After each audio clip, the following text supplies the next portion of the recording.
Bonjour et bienvenue sur ma chaîne. Alors vous savez ce que c'est ça? Ce sont des topinambours. Ça c'est un légume extrêmement survivaliste, c'est un légume qui pousse de partout. Ça fait des plantes grimpantes jusqu'à 2 mètres voire plus en hauteur. Ça je les ai plantés il y a quelques mois en arrière et là je viens de les récolter quoi. Alors bien sûr je vais en garder quelques-unes dans le potager à titre expérimental pour voir si ça reprend, parce qu'il y en a pas mal où il y a des racines encore. Donc je vais les laisser dedans. Et ça c'est redevenu à la mode. C'était quasiment inconnu il y a quelques années en arrière.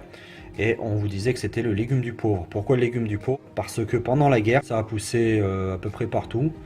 Et c'était sans aucun entretien. C'est pratiquement comme la pomme de terre, mais ce n'est pas une pomme de terre.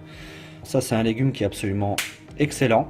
C'est très très bon en archis parmentier. Alors, je vous conseille de faire des archis parmentier à base de topinambour et pommes de terre, évidemment. C'est excellent, quoi. C'est vraiment très très bon.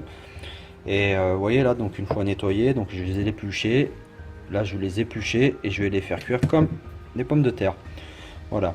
Alors ça, par contre, aujourd'hui, c'est redevenu à la mode parce qu'en fait, que ce soit des légumes, les objets, la mode, etc., c'est des tendances sociétales. Donc, ça revient à la mode et ils vous vendent ça dans les restaurants quand on vous fait des plats à base de topinambour avec des petits accompagnements, etc.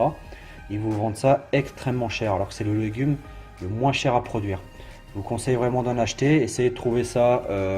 Des fois, ils en font dans les grandes surfaces ou même chez les anciens. Donc, essayez de voir des anciens s'ils ont ça dans leur jardin. Ils pourront peut-être vous en donner. Mais c'est voilà, c'est excellent quoi. C'est le légume qui ne demande pas d'entretien. Donc, un légume absolument autonome si on peut dire, qui ne demande aucun entretien. Ça pousse. Ça peut aller loin au niveau de la terre. Ça peut se répandre. Donc après, c'est à vous de délimiter les endroits de plantation. Mais ça reste excellent. Moi, j'en ai pas eu beaucoup. Là, en fait, c'est une.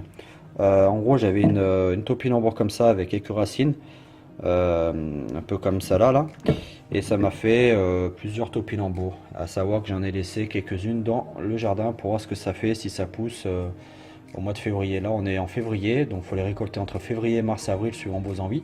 Théoriquement, on les plante à l'automne. Mais bon, on va voir si ça se conserve dans la terre ou pas. C'est une expérience. En tout cas, celles-là, je vais les faire. Ça va être excellent. Et je vous dis à bientôt sur ma chaîne.